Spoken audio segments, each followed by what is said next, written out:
Hello, welcome to the Villages, Florida. My name is David. I'm a realtor with Florida Realty Investments, and I can be reached at DavidisinFlorida@gmail.com.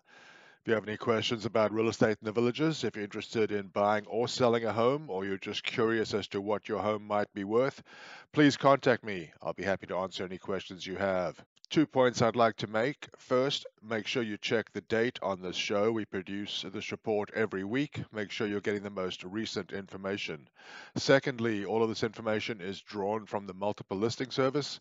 It does not include any properties that are listed on the village's own internal VLS listing system. Before we start today's show, I'd like to bring this chart to your attention, which shows that this housing slowdown is the most dramatic that we've seen in terms of time, the fastest housing slowdown on record, where you can see that after 7 months from the time the Fed first started raising rates, this is the steepest decline in home sale numbers on record. So let's begin by taking a look at listings here in the villages.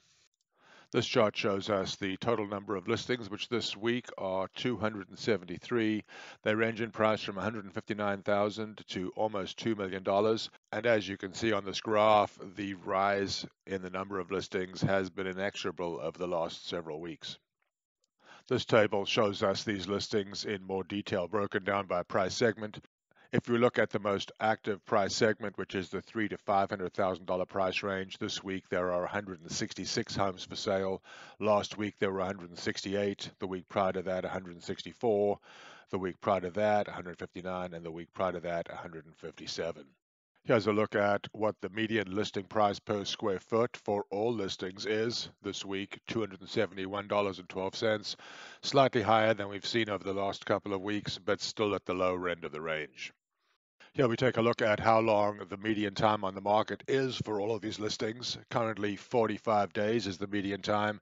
This is not the highest that we've seen, but it certainly is at the higher end of the range. Here's a look at properties that sold over the last 7 days. They're number 22. Once again, not the lowest that we've seen, but still at the lower end of the range. Properties that sold and closed over the last 7 days ranged in price from almost $220,000 to $1.3 million. Here's more detail on the properties that sold.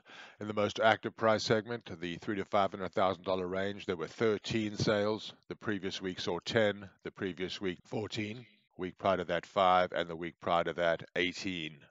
Here's a look at the price per square foot realized on properties that sold over the last 7 days. It's $251 a square foot. It does seem to be holding fairly steady.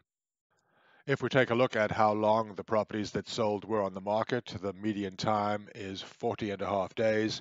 This is the longest that it's taken since we started doing the show towards the beginning of the year. We're currently well above the 5 days that we saw towards the middle of the year. This graph shows us new listings and pending sales. Over the last 7 days, there were 35 new listings and 28 properties went pending. The blue line is new listings and the orange line is pending sales. Let's take a closer look at these pending sales.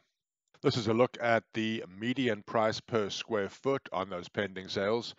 The last 7 days, it was $246.18. This is almost the lowest that we've seen, and certainly still at the lower end of the range.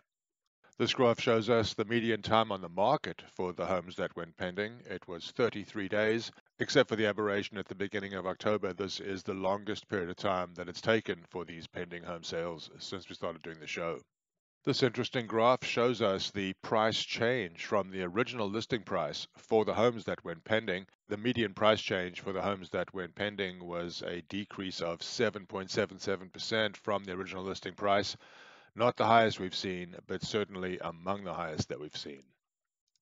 And the last two items we look at are what percentage of homes that are listed have had a decrease from their original listing price. The number currently is 52.38%. What that means is that more than half of the homes that are currently listed have decreased their asking price from their original listing price. And finally, this graph shows us the median decrease for all homes listed currently. 4.55% is the median change, a negative 4.55% change from the original listing price for all homes currently listed. So that concludes this week's look at the Village's real estate market. If you're a buyer or seller of real estate, or you're just curious as to what your home might be worth, or you'd like to be kept apprised of new properties as they reach the market, please reach out to me at DavidisinFlorida@gmail.com. I'll be happy to answer any questions you have. Hope to hear from you. Take care.